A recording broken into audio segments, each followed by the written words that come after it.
Здравейте, това е Легенди. Аз съм Георги Харизанов в поредния ни епизод от International сериите. Продължаваме с следващия ни специален събеседник днес. I'm honored to have on the podcast Dr. James J. Carafano, leading expert in national security and foreign policy challenges and senior counselor to the president of the and EU Richardson Fellow, part of the Heritage Foundation. So, Mr. Carafano, once again, thank you for your time and for accepting our invitation. We're very glad to have you. Good to be with you. Let me start by this. Even in the last 2 weeks, first of all, I was listening to a podcast with Eric Prince, and he was saying, look at the heritage reports, look at the heritage reports on defense. Then we spoke with Brian Leib. Then we spoke with Mr. Brian Leib. He's a former congressional candidate from Florida. Yeah. Great. Yeah. He said also, if you want to look at the economy, look at the Heritage Foundation reports. Then we spoke to Jonathan Yakubowski from Ohio, from the Forge Leadership. And once again, he said, look at the Heritage Foundation, the reports and everything. Yep. What's the Heritage also Foundation? How big is the Heritage Foundation? Who are you people? Please present. Yeah. That's a great question. So you know, in the United States, we have a lot of think tanks. Matter of fact, we're the world's leader in think tanks. We have over 15,000 think tanks in the United States. And most of them are what's called 501c3s, which is the tax status. It means basically you don't pay taxes because you're a nonprofit, nonpartisan foundation. So you're not a company, and you're not affiliated, and this is very important, you're not affiliated with a political party. So the Heritage is a conservative foundation, but it's not connected to the Republican Party. Of course, think tanks can work on whatever they decide they want their mission to be. Heritage is a broadly based public policy think tank, so we work on all kinds of issues, both foreign and domestic, at the federal and also at the state and international level. It was started in the 1970s. In anticipation of a conservative revival that occurred under Ronald Reagan, so it's been around a long time. It's one of the largest think tanks in the United States. It's about 300 individuals. About half of that's actually research staff. We have a budget of about $100 million a year, and that's all privately funded. So Heritage does not take money from any government, not the U.S. government, not foreign governments. Our corporate giving is actually minuscule. It's like 1% of revenue is like companies giving us money. Yep. So the other 99% or so, don't quote me exactly on the numbers, comes from individual donors. So we have several 100,000 individuals that contribute to the foundation as members. We have some of those are on the more wealthy side, and but about a third of the revenue just comes from average everyday people giving money to Heritage. And then of course there's some foundations and stuff like that. So I've been in Heritage for over 20 years. I ran the foreign policy and national security team, and mostly what I do these days is international outreach and engagement. So in the last 2 years I've been traveling all over the world because the global political landscape has really changed in the last decade. It's, of course, we just saw in the American election today. Yep. We have two political parties in the United States. One's conservative, one's progressive. We just saw a massive, kind of unprecedented victory for American conservatives in the United States. So conservatism is a strong movement here. We're likely to get a very conservative government in Canada. There are strong conservative governments in Latin America. I actually think that, if you add up everybody in Europe, from the center right to the populists, that's actually a majority of the European politics. I actually think what we would call a conservative in the United States, some people call them liberal, some call them so, right? Yeah. But I would actually argue that's a majority of Europeans. And in many countries in Africa, conservative ideas are actually quite popular. So there's a large conservative ecosystem of people that really kind of care about. It's interesting. So I can go to Africa, I can go to Latin America, I can go to Europe, and obviously people have lots of different issues, but there are issues that we all have in common: immigration and border security, energy policy, a lot of the woke issues, and people have different ideas on the woke issues. Increasingly, a lot about free speech and lawfare that's used to persecute particularly conservatives, and also increasingly China. So there's many issues that conservatives share that bringing conservatives together to kind of share ideas and compare notes is actually, I think, really super important. It is, and actually, thank you for all the networking job that you're doing, because first of all, that's actually how we've met, and second of all, it's very important this creation of networks, because supporting each other is one way of telling the world how many we are actually. By you being here today with us, and next month when we see each other in Spain, basically, this is a possibility which you are sponsoring in order for people to realize how big actually this movement is. So thank you for what you're doing. And okay, congratulations on the US elections. What just happened? Well, look, first of all, to help people understand, we are still in America a 50-50 country. We have two major political parties, and unlike many European countries, we're really kind of stuck with a two-party system. It's almost impossible to say, let me go out and start my own political party, and we'll have 10 parties, and we'll have a coalition government. In the U.S., it's somebody wins, somebody loses. 30, 40 years ago, our political parties were both ideologically and politically diverse. You had liberals and progressives in the same parties, Republicans and Democrats. And bipartisanship, you could always find people across the aisle that you could work with, because if you're a liberal, you could find liberals in the other party. If you're a conservative, you could find conservatives. When Ronald Reagan was famously elected in the conservative wave in the 1980s, many of the people that voted for Ronald Reagan were Democrats. They were the Reagan Democrats. And now what happened really starting in the 1990s for all kinds of reasons, demography, politics, the economy, a lot of other things, our political parties became less ideologically and geographically diverse. So today, essentially, we have a Republican Party, which is really a conservative party. And again, in Europe, you might say liberal, you might say center-right, but it's conservative. And the Democratic Party is a progressive party, and so we saw, and that's true today. I think we're still a 50-50 country. If you look at, he swept Trump swept the Electoral College, and it looks like he won the popular vote. But if you actually dig into all the numbers, still half the country, more or less supported Harris. And you have to remember, in the U.S., voter participation runs about 50%. Yep. So 50% of Americans didn't vote, and they're probably split down the middle as well. So we're still a country that is fighting over deciding whether we're going to be a center-left nation or a center-right nation. But what we learned last night, in kind of the sweeping victory that Trump achieved, is this was an issues election. I'm sure a lot of people heard lots of things about this guy's a Nazi, and she's an idiot, and yeah. But the reality is, people voted on the issues. They looked at what happened the last 4 years, and almost every issue, whether it was domestic or foreign policy, they voted. They voted on the issues, and that was overwhelmingly in favor of Trump. And even on life, which was an important issue. Abortion was an important issue in the United States. We had referendums in several states. Ones in Florida failed. Some of the other ones won. And for some voters, it was a decisive issue, and they voted on that issue. But as you know, in the United States, we've reverted to the law, which basically says these are decisions made at the state level. You got it back to the states, It's not a federal issue anymore. Right, and since it's not a federal issue, right? It might be an important issue in the state, but it's not an important issue nationally. But the economy, border immigration, energy prices, these things are national issues, and that's what resulted in that. It wasn't that she was a poor candidate. It wasn't that they swapped Biden out. It wasn't that Elon Musk and social media. It wasn't that they didn't have a second. It was the issues. They lost because they were bad on the issues. This is very unusual in the United States.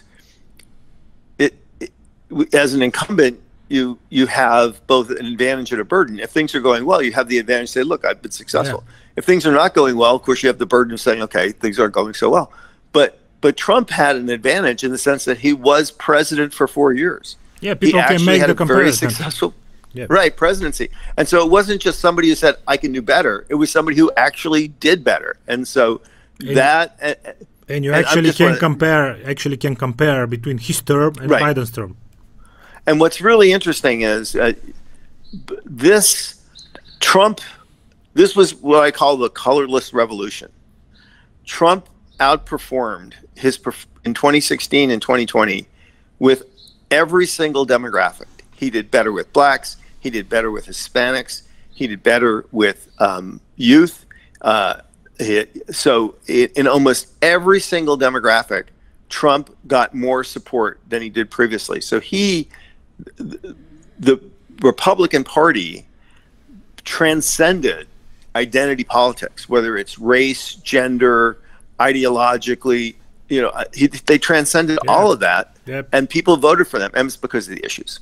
By the way, is that the reason why those topics are out of the campaign? You cannot hear anyone from the Democratic Party this time to talk about green policies or LGBTQ stuff or trans policies. Nothing. They just took it out of the campaign. Well, because they were not popular issues for voters, and the fact is, even though they didn't talk about them, voters voted on them. So I'll give you a perfect example. There's no bigger differential between the two political parties in energy. The Progressive Party under Joe Biden and Harris was committed to green transition, achieving net zero goals, and everything else was essentially collateral damage. The Trump Republican platform has always been reliable, affordable, abundant energy as much as possible. Doesn't matter if it's gas, oil, whatever. Yep. Get it on the marketplace if it makes economic sense. Even though Harris didn't talk about those issues. So, for example, fracking, which is very, very dominant in some states in the United States, including Pennsylvania. Fracking, the Keystone Pipeline. Yep. Right. And she didn't talk about any of that stuff, but voters voted on that. In the U.S., one of the really key states was Pennsylvania, where energy and fracking are very important. And even though she didn't talk about those issues, the voters voted on those issues. They voted for the guy who did. So let me just change the angle a little bit. You are a graduate of West Point. You have a long army career as a citizen of the free world. I thank you for your service. You served in Europe. You were executive editor of Joint Force Quarterly, the Defense Department's premier professional military journal. You worked for the Chief of Staff. So you were part of the U.S. military personnel, and you served in Europe. One of the biggest fears of Europe today, which exists even in Bulgaria, is that the American-only policy means America alone, and all the allies will be left alone, and Europe will be left alone, and Ukraine will be left alone. There might be some issues with NATO, and so on and so on.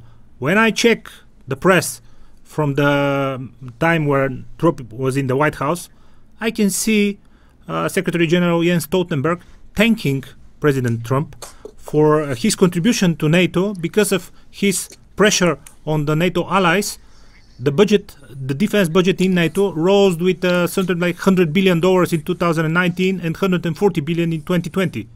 But today, people are saying Trump will take US out of NATO. He's a threat to NATO. He's a threat to Europe, and he means the end for Ukraine. Ukraine will be left alone in the hands of Putin. So please tell me what's happening, because you are the exact person to ask this question even today, the perfect day. Yeah. Well, look, I've been on record many times as saying, regardless of who won the presidential election, the United States would not leave NATO and not abandon Ukraine. And I honestly believe Trump won't do that. And I'll give you 3 reasons. The first one is where Trump always based foreign policy on what's in America's best interest. So where is the United States better off if Putin is dominating Ukraine, or if NATO collapses? And the answer is it isn't. So obviously, it's an important American interest to have a secure eastern flank of NATO. So look, the second reason is Afghanistan.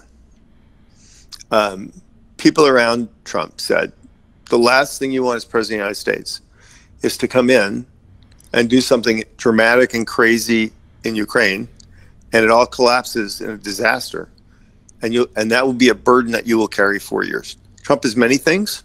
He's not stupid. He's not going to do that. Yep.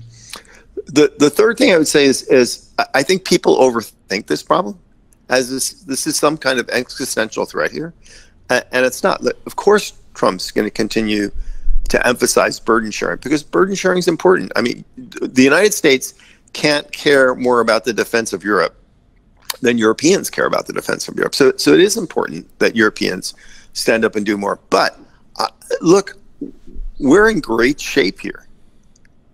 Look, I was in the U.S. military in the 1980s. I served on the front lines in the Cold War. The frontier of NATO today is more defensible than it was in the 1980s, when the front line was literally in the middle of Germany. First of all, there's way more strategic depth. The Russians have 1,000 more miles of frontier, covered by some very capable militaries in Norway and Finland and Sweden. Yep. Ukraine is a factor. I mean, it doesn't matter if the Ukraine military is in NATO or not. The Russians can invade NATO and just wave at the Ukrainians as they drive by. Poland is committed to rebuilding. Romania is the anchor of the eastern and southern front. The correlation of forces with the Russians is better today than it was. So I don't think this is a heavy lift. I mean, it is going to require more money. It is going to require more attention. But I think this is something that America and Europeans are more than capable of doing together. Being a military expert and a person with huge expertise in the sector, what would you do in March 2022? What would you do then? Because people are saying, yeah, the U.S. is helping, but it's not sufficient. You can see they cannot turn the war with this help. It's slow, it's ineffective, it's indecisive. From time to time, it looks indecisive. So what would you do if you were the Supreme Leader and the Chief of Staff in March 2022? Or what would you do differently, rather? Yeah. Well, I think, first of all, I think what you just described is really kind of the fundamental criticism of most conservatives in the United States. It's not that they're anti-Ukraine or anti-NATO. It's they look at the Biden policies and they said they're indecisive. They're just dragging the war out. How are we going to wind this thing down? Trump's notion is to say the fighting needs to stop, and nobody wants innocent Ukrainians to die. And I think that the only way that works is, I already said this. Putin's already lost the war. He is never going to conquer Ukraine. When you're dragging starving North Korean soldiers halfway across the world and putting them in the front line, and they're more interested about watching pornography on the internet than they are fighting Ukrainians, this is not a guy that's going to conquer Ukraine. It is never going to happen. Having said that, only Putin can decide when this war ends. And if Trump wants to force Putin to make that choice, then he has to put consequences on the table for Putin that are far more onerous than continuing fighting the war. And it's not about that. This. Look, you never deal with the Russians from a position of weakness. If you offer the Russians something, then they think you're going to weaken. They'll just ask for more. So it's not about Ukraine will be neutral or make Ukraine will make. It's not about any of that. It's you've got to convince the Russians that the longer they fight, the worse off it's going to be. Now, that's definitely the kind of deal that Donald Trump could make. Now, whether he does that or not, I think remains to be seen. But I think that's the only thing that's going to get Putin to stop fighting. Why was this position, which is once again extremely logical and based on facts only, why was this position named anti-Ukraine or pro-Putin in the past months? Because basically precisely what you just said, Prime Minister Orban said it in front of Tucker Carlson, let's say 6 months ago. And people were calling this interview pro-Putin, pro-Russian. He was named a traitor, and anti-Ukraine. And he was saying precisely the same. You got to understand the Russian mentality. In West, we value freedom. In Russia, they value strength. So correct. You gotta be strong. So why was that? It's just politics. Well, it's just politics. I got to tell you, look, I've spent more time in Europe. Yeah, I know that. I have in the United States. And I've taken small groups of Americans around to different allies in Europe, and we've had conversations about this. And to be honest, behind closed doors, most European leaders that I talk to acknowledge that this is the sensible way forward, right? The lines, wherever most wars end on where the line is, not where the line is, where it is, right? Looks much more like the reality. I mean, people can want whatever they want, but the reality is this looks like West Germany 1945 or Korea 1953 or Israel 1968. The war is going to stop where the line is, and whether there's a long-term peace or not is going to depend on how we invest after the fighting stops. Yep. When I talk to most Europeans, they acknowledge that's the reality of what's going on. So what's often labeled as anti-Ukraine, pro-Putin, whether it's the Trump administration or it's just politics. It's not reality. Yeah, so the pragmatic approach is once again peace through strength. Everything else is just nice words for the TV studios. I get it. Yeah. Let me ask you one last question before you go. I know your time is very valuable. Once again, thank you for it. So in most of the European countries on last 2-3 months, when you ask some political leader or when you ask some opinion maker or a contributor or an analyst, as me in Bulgaria, what's happening in your country, and everyone is saying, "Oh, let's wait for the American elections first." Right. Yeah. Why is that? Why is that? I'm sure that you standing there in DC, you're not wondering who's going to form the next government in Bulgaria. But here, people are saying, "Let's wait for the U.S. election first, and then we will see what's going on." Is this corresponding to reality, or what's the logic behind this? Yeah, I've heard that all over the place. Look, I mean, I'm sure you did. First of all, look, it is true that there is no such, when it comes to European security, there is no such thing as European security outside the context of transatlantic security. There are only two real major physical security threats to the stability of Western Europe. One is the destabilizing by actions by Putin from things like Ukraine or Moldova, or the problems of the greater Middle East and Africa spilling over into Western Europe. Yep. Western Europe does not have together the capacity to deal with either of those outside of the context of the United States. So it does matter in security. I also think it matters on economics. We often say America, we have a hard time kind of deciding what we're going to do about China. I think the reality of that is fundamentally not because we don't want to get caught between the Americans and the Chinese, or we don't want to stop doing it. Europe does not have a credible vision for the future of Europe. Europe needs growth. They need energy prices that are reasonable. They need abundant energy. They need people who have been leaving countries to go find opportunity elsewhere, to go back to the countries that they left and rebuild and invest in their countries. And there are no leaders in Europe that are making that happen. And they need the energy from the United States because the United States wants Europe to be a successful, vibrant economic partner.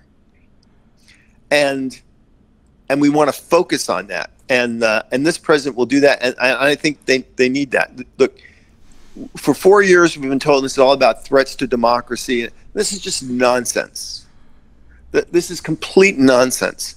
That we have people that are actually destroying democracy in Europe, and they're considered a paragon. I mean, look what's going on in Poland. I mean, they're literally persecuting their political enemies, and that's considered the party that was elected to save democracy. Yeah.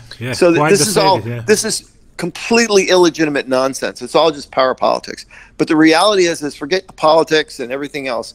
Europe needs growth, and we want Europe to grow because because we grow stronger together. And I think, I heard this so many times when Trump was president the first time. I would talk to somebody in private and they would say, you know what, this makes a lot of sense, but we can't say this in public because people hate Donald Trump. Yeah. And if we do, so yeah, I talked to, one time I was talking to a guy who negotiated with the Mexicans, and they said, Mexico said, thank you. I forget what the deal was, but they hammered this deal out with Mexico, and Mexico said, this is great. This is really good for Mexico, but we couldn't support this publicly because, nobody would like it. But now we can say, well, the Americans forced this on us, so this is great. So we can hate you, which everybody loves, right? And we actually get good. So I secretly believe that there are a lot of Europeans that want this tough love from Trump because they know they need it to fix Europe. So I think Europe's a third. I think, there are a third in Europe who are, like the Americans who, have convinced them that he's like a Nazi or something. And then there are a third that that actually love Donald Trump and know that he's actually going to be the savior of Europe, which I think is true. And then there's a third who are just very pragmatic and said, look, he was president for 4 years. The world didn't come to an end. Yeah. We figured out how to get things done. Let's see what we can do best in that period. Yeah, yeah, exactly. So I'm optimistic. I was just in Brussels, and I heard very positive things in Brussels from people saying, you know what, in many ways, Donald Trump comes at things completely different than we do. But in the end, we wind up in the same place. We don't want to be dominated by China. We want our economies to grow. We want to solve the energy challenge. So maybe, we don't agree with Trump on anything, but we actually want the same outcome. So we'll figure this out. I feel good. I feel positive about that. I think so also because he might be a catalyst for very positive changes, making the economy stronger, the energy cheaper, and so on.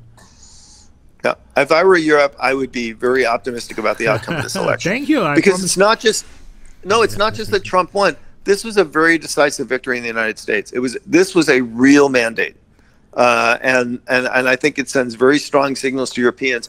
I will just to end, I know we got to go, but the number one problem in Europe is stupid energy policy. Driving energy policies through the roof and destroying productivity and creating dependencies on a whole bunch of things that just are never going to work. That is going to be the death of Europe. And we're not going to do that in the United States under Donald Trump. And if Europe continues to go down that path, they're going to destroy their economy. And we're going to watch it burn from the sidelines. But we will be telling you, stop. You've got to change your energy policies and put reliable, affordable, abundant energy on the table. And we will actually help you do that. And we will grow together, and we will meet the China challenge, and Russia will not bother us, and we will solve the problems in the Middle East. So, I would love to. Honestly, I got to tell you, I think the ball's in Europe's court. Yep. Last question.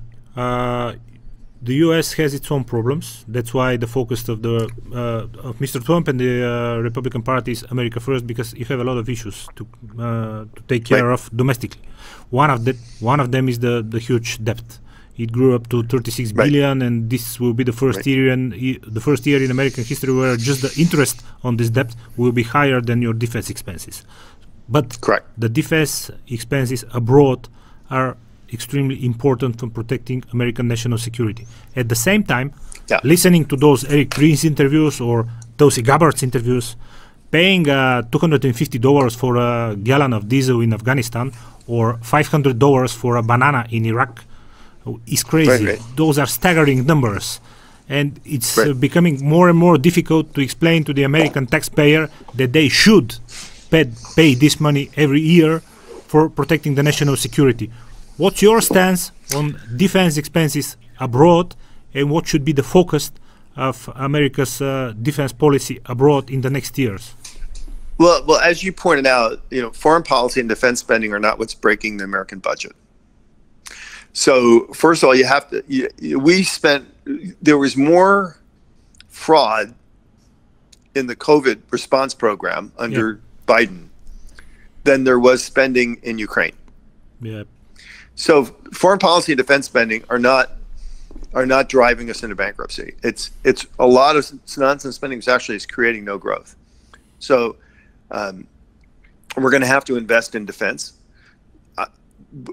And you're right, we have a big debt. So the only way we can do that and not grow the debt is we have to really deal with a lot of this wasteful spending issue. and then we really have to focus on growth. I'm bold and ambitious. I think we can get back to 4% growth under Donald Trump, and I think we can get back to 2% inflation. And that's, I think, gonna really transform global politics. So we might say that America first is economy first. It's at the core of it. Well, this is the number one issue. Growth. Yep. Growth is the number one issue here. Yep. And the thing is it's between America and Europe. It's not a zero-sum game. It's not like we're going to grow the American economy and the European economy is going to suffer or flounder. The reality is we can grow both these economies side by side. But the traditional European approach is we want to regulate everything, and we want competition that forces the Americans to compete like we do. Well, that's not going to happen under Donald Trump. And we have to open up our economies. And the one thing you really need in Europe, and look, you're Europeans, you do whatever you want, it's your continent. The idea that we need a European super state to get the economies of scale to deal with the United States, that is complete, utter nonsense and stupidity. That is not what drives the American economy.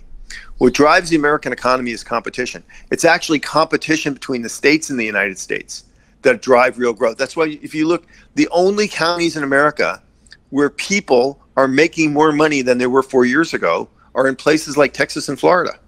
Yeah, the free states. That's what drives. Yeah, so what's going to drive growth in Europe is not a European superstate and lots of regulations. Yeah. It's national sovereignty and letting nations compete for business and grow their businesses. That's what.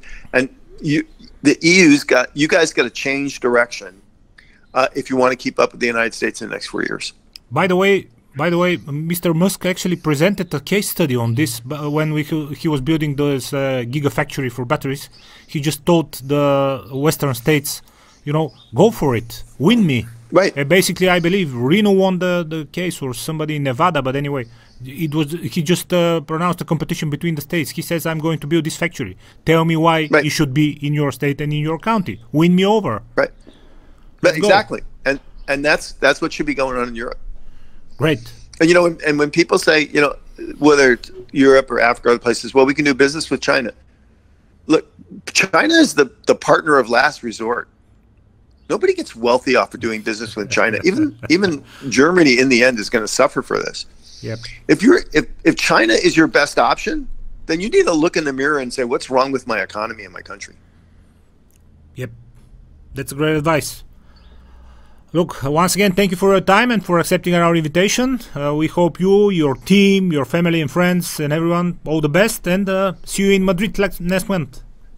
Right. I'll see you in Bulgaria one of these days. Sure, hope so. Soon. You're most welcome. Bye-bye.